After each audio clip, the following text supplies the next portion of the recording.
دا واله پیسې.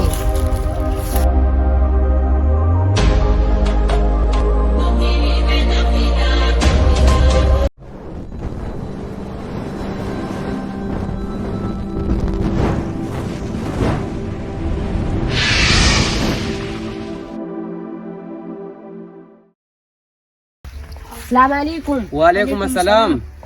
دا واله قرض 30,000 روپۍ دی وشماره. مړه په قلاره به دې را کړې وې. زما لږ کار دی او زه دې بازاره پورې ورځم. هغه پیسې دې وشمارلې نو تا خو جب کې کېښودې.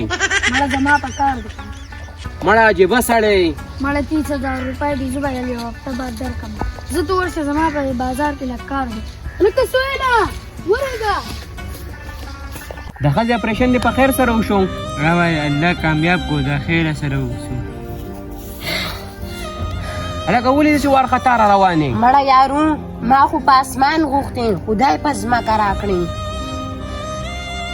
یو 50,000 روپۍ مې په کار دي.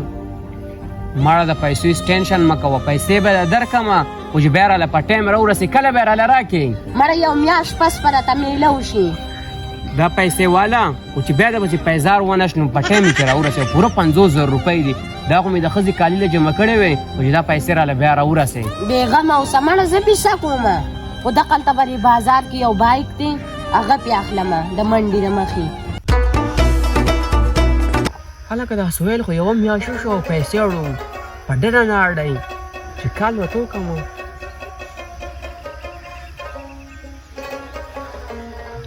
نمبر یې بند دی. Months later. هلکه دا سهیل خو شپږ میاشتې وشو او پیسې اړو په ډېره نه اړی چې کال ورته وکړم.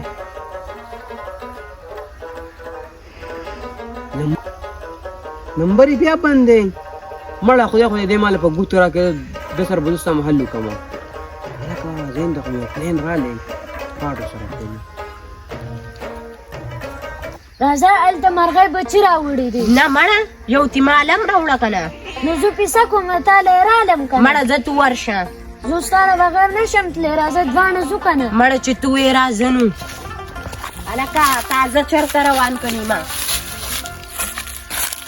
هلکه سهیله مړه عجیبه سړی، پیسې مې درکړې دي او اوس یې له ځان نه غرضه کو. دا پیسو خو شپږ میاشتې وشو، یا به ته ماله کله راکړې؟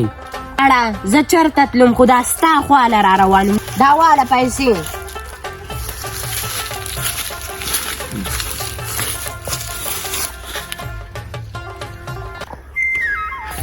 هلکه کال دې کړی و، خیر و؟ خیر چېرته دی مړه، سهیل رانه پیسې راوستې دي او کله یو بانه کوي کله بله بانه کوي. شپږ میاشتې وشوې او اوس وایي که دا پیسې راله راکړي. مړه د سهیل له پیسې اخیسته دا دې په ما شوه. په 5 بجې به ځنګل ته درولمه، هلته دې بیا پیسې واله ځانه. مړه که دا کار درلو کو تاله به کوم برخه درکړم؟ داسې کارونه موږ ډېر کړي دي، تاله به یې موږ هم دا کار و.